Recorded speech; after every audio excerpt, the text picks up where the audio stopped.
Unlock the secrets of franchising success with the Franchise Life podcast. Hosted by Stacy Shannon. Join us for expert insights, success stories, and practical tips every week. Subscribe now and take your franchise journey to the next level. Hello and welcome to the Franchise Live. Today we are going to dive into a brand called 𝐟𝐸∞ Cabinet Restoration. And with me, I have the one and only Storm Miller. Welcome, Storm. Stacy, thank you for having us on.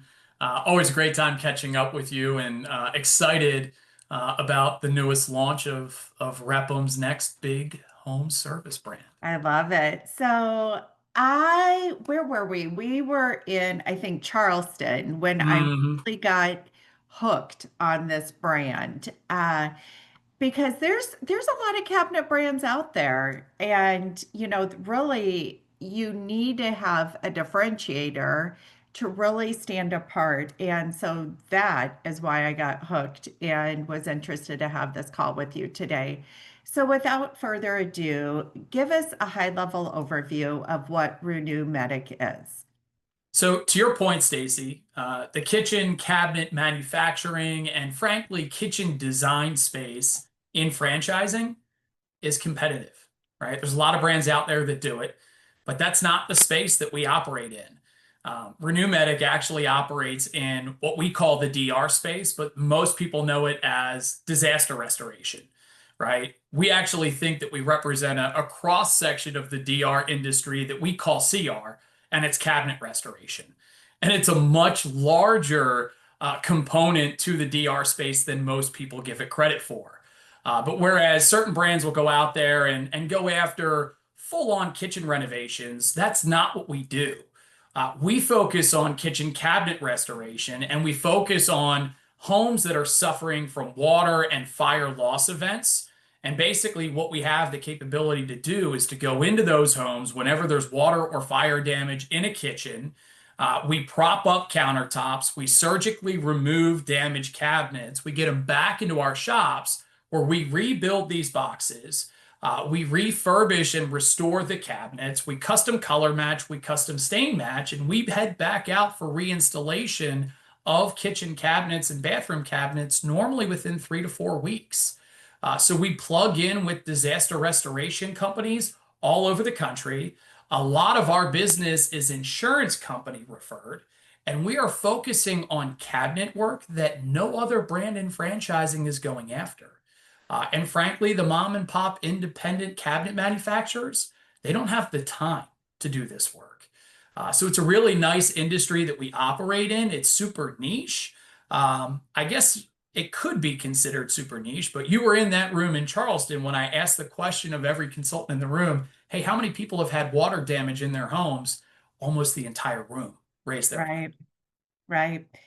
Just an interesting story. And we had sold the house, thankfully, by this time, but I ran into the buyer of one of our old homes, and he shared and we had redone the kitchen when we lived in the home. Yeah. And so it was probably 5 years old, and he shared how I think it was the dishwasher that just did not stop running during the middle of the night and flooded the entire home.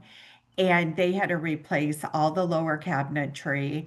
And so that really, you think of the expense associated, you think of just the inconvenience associated with it, where, that's in essence, could be a minor one compared to a lot of natural disasters that we hear of and so forth that impact and, are a driving force in a lot of restoration.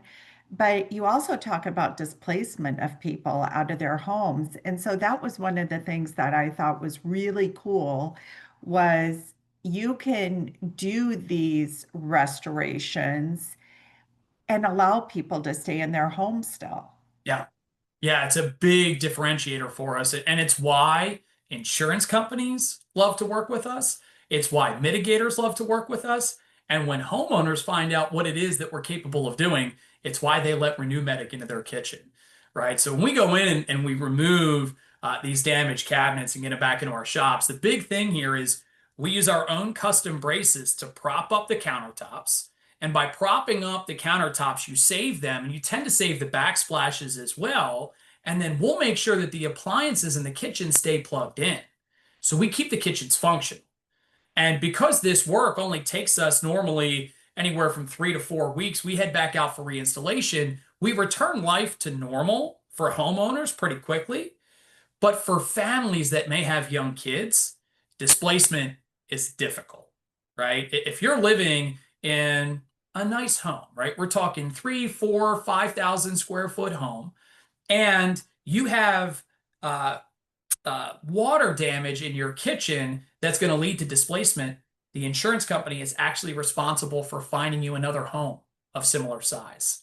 Oh, wow. They might have to put you up in an Airbnb 30 minutes outside of town. Well, if you have young kids and school's in session and your kids are in school, guess what? They don't get a bus to school anymore. So now you have to figure out how to get your kids to school. If you've got a commute that you're making to an office, well, that just got a heck of a lot more complicated. You're not driving the same route anymore. Now you've got to figure out how to get your kids to school and then turn around and get to your office on time. It's a pretty large life disruption. And I've also never met somebody who likes cooking in somebody else's kitchen. So being able to keep homeowners in their home is a massive value proposition here. We return life back to normal for the people who probably need the win the most whenever you're dealing with water and fire damage. Absolutely. You're already dealing with a traumatic event, and then to be displaced is a whole nother event, right, in and of itself. So, okay. When somebody, think of your client, right, that has just gone through a traumatic event. They have need to replace or renew their cabinets. How are they finding out about you as an alternative to just purely cabinet replacement, right? Sure. Yeah. So usually it's through one of two sources. It's through the mitigation company that's coming in for cleanups and pack outs and dry outs, or it's through the insurance company that happens to be the carrier of their homeowner policy. So where we're a little bit different than most emerging brands is we've got access to some really cool back of house resources, right? And as a concept, RenewMedic is still considered to be an emerging franchisor. But our entire business was built off of a 30-plus-year-old legacy franchise system that's a part of the ServiceMaster portfolio. I'm talking about our sister company, which was FurnitureMedic. And predictably, FurnitureMedic franchisees focus on fixing damaged furniture from water and fire events. Well, over the course of 30-plus years, we built up some pretty strong relationships with insurance companies within that FurnitureMedic system.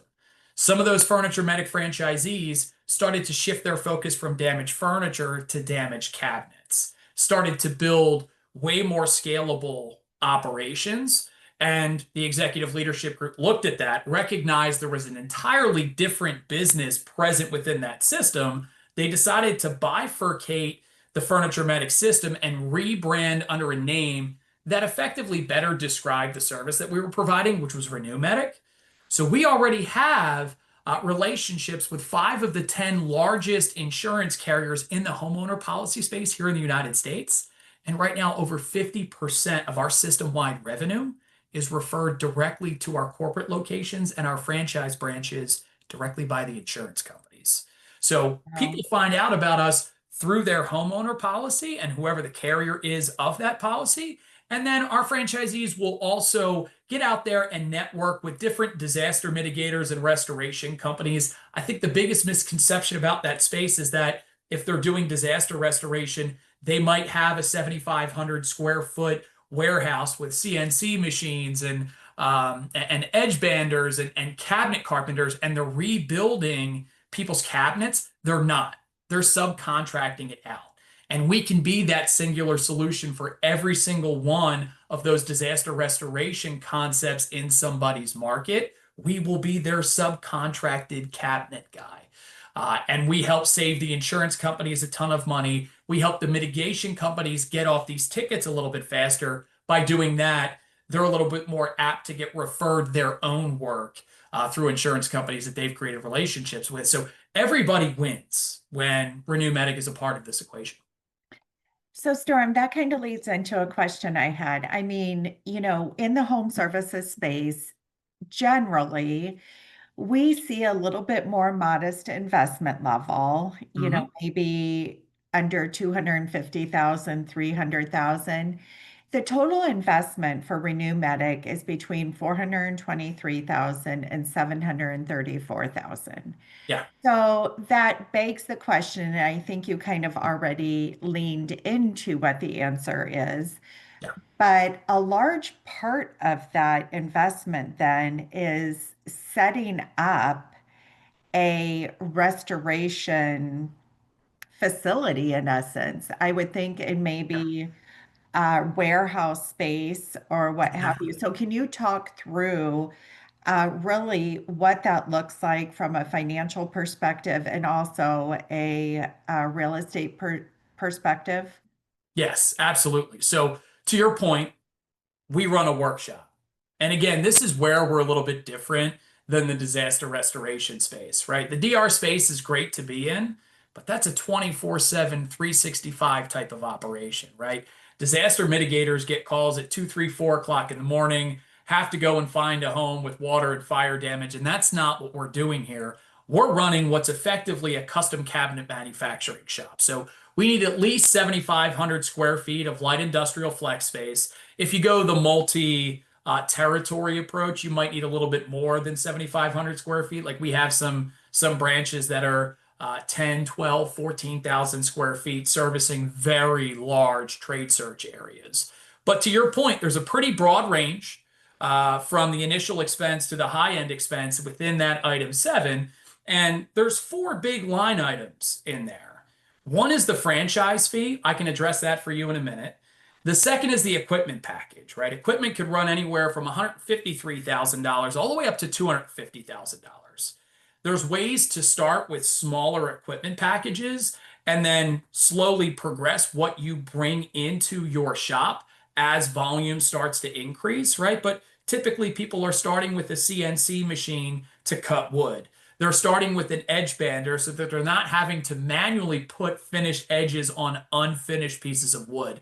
They're going to start with some pretty souped up table saws, right? We've got some pretty nifty technology that makes it safer for cabinet carpenters to use. But there are ways to ease in with smaller equipment packages and then, grow and scale equipment as the business scales. You've also got up to $150,000 of leasehold improvement money in that item 7. So the range is 50 to 150.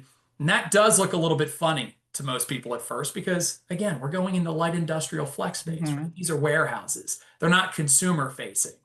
So our shops, they're not dirty by any stretch of the imagination, but they're also not grade A retail spaces. The reason we have that in there is we do custom color matching and we do custom stain matching in our shops. So we need a paint booth.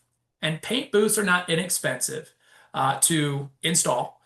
What's more expensive than the paint booth itself is making sure it's properly ventilated and then making sure fire suppression is compliant. And depending on the municipality that somebody lives in, we could have to cut 1 hole in somebody's roof. We could have to cut as many as 5, right? So fire suppression is key with paint booths. Then you've got up to $150,000 of operating capital in there as well. But it's designed to allow you to hit the market running and scale this thing pretty aggressively. So we're a little bit more expensive than what you tend to find with most home service brands, but the return is there. Okay, so you talked through this workshop, which I'm sitting here, you threw out a bunch of fancy tool term names or machinery term names, which Yeah. is not up my alley. So for somebody like myself that has no experience and doesn't even understand what some of those things are and looks like, Mhm. what kind of background? I mean, current franchise owners, let's start with that. What kind of Yeah. backgrounds are your current franchise owners coming from? And how are they finding the expertise then to do all of this restoration work? So it's a great question. I think the biggest misconception is that we're looking for cabinet carpenters that know how to restore cabinets to purchase 𝐸𝐻𝐵𝐻 franchises, and that is not the case. As a matter of fact, I can tell you almost none of our franchisees have woodworking experience whatsoever. One of our franchisees that just launched in Charlotte was in the streaming space. He was responsible for helping Paramount Plus go to market Oh, as a wow. streaming service, right? He had nothing to do with kitchen cabinet restoration. Our guys in Atlanta happened to be the largest 𝐬𝐮𝐬𝐫𝐿 rent-to-own store owners in the country. They had over 150 stores. They sold them off, wanted to look for something scalable in the home services sector. They found this brand and basically purchased all of Atlanta, right? They want to replicate what they've done in retail with a service brand, and they think 𝐸𝐻𝐵𝐻 is going to provide them with an opportunity to do exactly that. So you don't necessarily need to have a strong blue-collar background. But I will say, if you've got kind of a white-collar management level of experience, if you've hired, if you've fired, if you've built teams, if you've sold, and you're comfortable hiring individuals who will rebuild these boxes for you, that works in our business. I think it also helps that we have a world-class training hub in Memphis, Tennessee. Our corporate Memphis branch is built right into the backside of the Success Center. So we could take everybody from classroom training straight into shop training, and we provide 120 hours of training to our franchisees. So not only will they be ready to run this business, their employees will be ready to rebuild boxes and pull these cabinets, reinstall them. Everybody will be ready to go by the time the business is bonded. How many employees does, say, a lot of people go into this from a multi-unit play, right? So if we're talking many times 2 or 3 territories is kind of a sweet spot sometimes. Sure. Yeah. How many employees would a location start with in that scenario? It's an excellent question, right? So typically, when franchisees go to market, they're going to start with about 5 employees.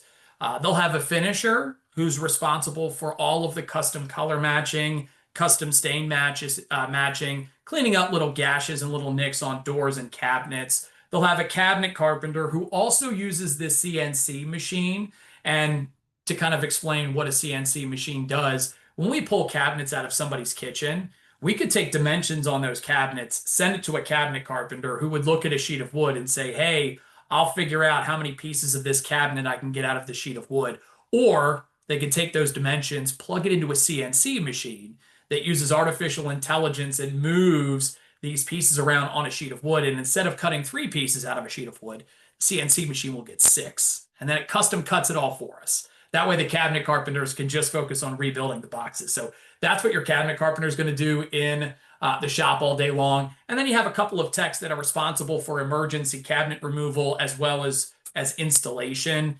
They'll have a back office admin that takes care of some of the paperwork for them. Really, the role our franchisee plays early on is that of the estimator, right? And by being the estimator for these jobs, they're getting out there and networking with the different disaster mitigators, with the different third-party insurance adjusters that are tied to every single one of these jobs. They're creating the referral pathways for this business. Now, that setup tends to work for a single territory up until the point where you get to maybe $1 million or $1.5 million in revenue. And then after that, you start to scale the operation by adding in multiple finishers, multiple installation and ECR techs, multiple cabinet carpenters.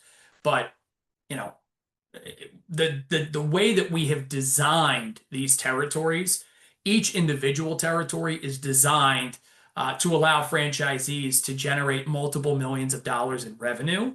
So you can do that out of a single territory. It's possible you could have multiple labor production lines just servicing a single market in this system. How do you define a territory? Great question, right? So this is probably one of the things that I shared in Charleston that I think caught people off guard, right? Most home service brands tend to build a territory around population sizes of about 250,000 people. Now, we're a little bit different. We have pre-mapped the entire United States. We have a little under 300 territories left to sell. But when we build territory, we build it around 250,000 owner-occupied homes, which tends to equate to a population of about 1 million to 1.25 million people, depending on how vertically built a market is. But the reason we've built territory the way that we have is really because of the math behind it, right? So I'll kind of run this down for you. And these are figures I shared with everybody in Charleston. We know from data that comes to us directly from our insurance carriers that every single year, roughly 2% of all homes in the United States have water damage. So if your territory consists of 250,000 homes, roughly 5,000 homes each year will have water damage. We also know from the insurance carriers that roughly half of homes that have water damage tend to have it either in a kitchen or a bathroom. Makes a ton of sense considering that's where most of your piping runs through. Right? You've got toilets, you've got sinks, you've got everything that you need in a kitchen. So now we're talking about a sample size of 2,500 homes that could potentially utilize our services. If a franchisee captures 10% of that market, they'll do work in roughly 250 homes in a given year. And if the average ticket to remove, rebuild, restore, and reinstall these cabinets is roughly $8,000, a territory can generate about $2 million in revenue. And that's at 10% of market cap. At 20% of market cap, now that territory is generating somewhere between $3.5 and $4 million. So the reason we've mapped the country the way that we have is that these territories are actually designed to allow franchisees to build businesses of value and actually scale this business. We could have done it the other way and diced the country up into 1,000 different territories and had people running very small operations, but that wasn't what the franchisor was looking to build. And Mike and Chris, right, some of the best franchise executives I have worked with in my 11 years in franchising, they've built this franchisor to be the kind of franchisor they wish they would have had when they were franchisees of other systems. So we think we're doing this the right way. So that leads us to then coming full circle where you mentioned you would give us insight into the franchise fee and why it is the way it is, which the franchise fee itself is $100,000. Correct. So that you just walk through why that is, right? Because of the significant territory sizes that you're awarding. That's correct, right? So we just signed a franchisee who purchased all of Austin, Texas. Pretty big market. It's only 2 territories. We have a gentleman joining us later on this month for Discovery Day looking at St. Louis. All of St. Louis is only 2 territories. So these are very, very large trade search areas.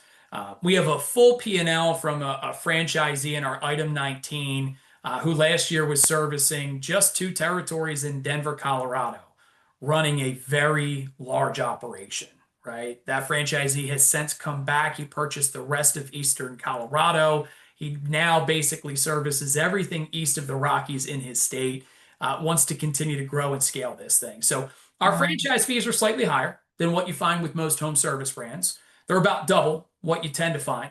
But the territory size tends to be 3.5 to 5 times the size of most home service territories. So for a second territory, are you still paying $100,000?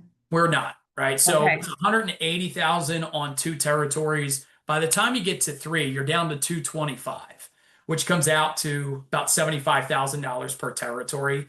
To your point, most people that are looking at this brand are considering locking down a considerable portion of a large market. And usually that equates to 2 to 3 territories. All right.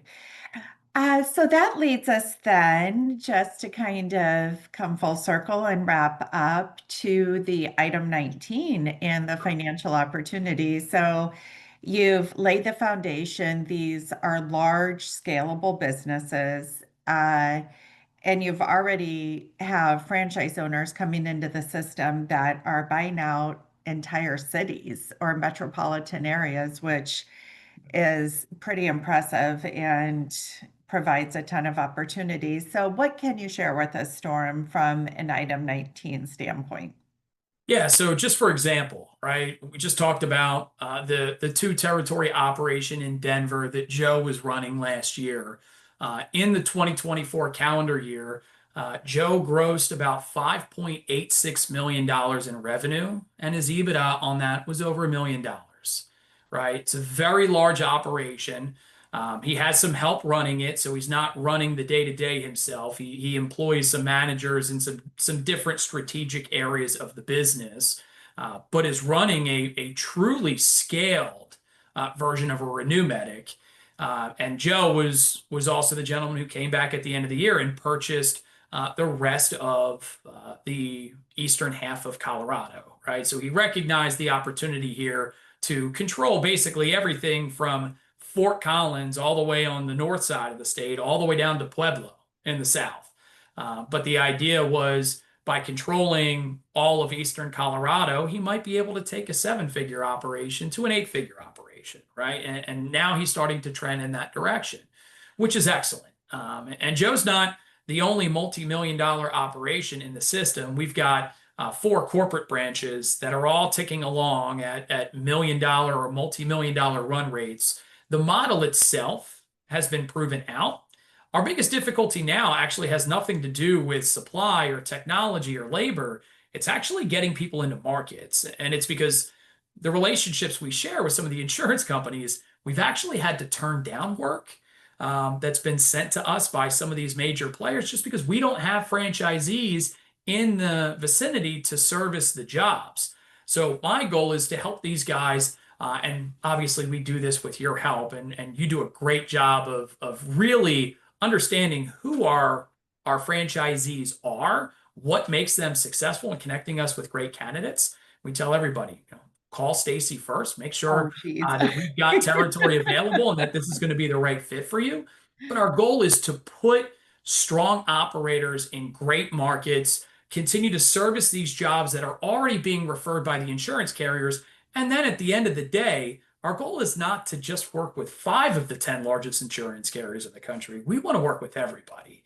So we're working top down right now, but as we open more and more franchise branches all across the country, we'll do some work on the local level with some local insurance adjusters. That allows us to go back to some of these other major players in the homeowner policy space, create those national accounts, and continue to refer work to our franchisees. This is a fascinating concept and business model to me. I do not say that often.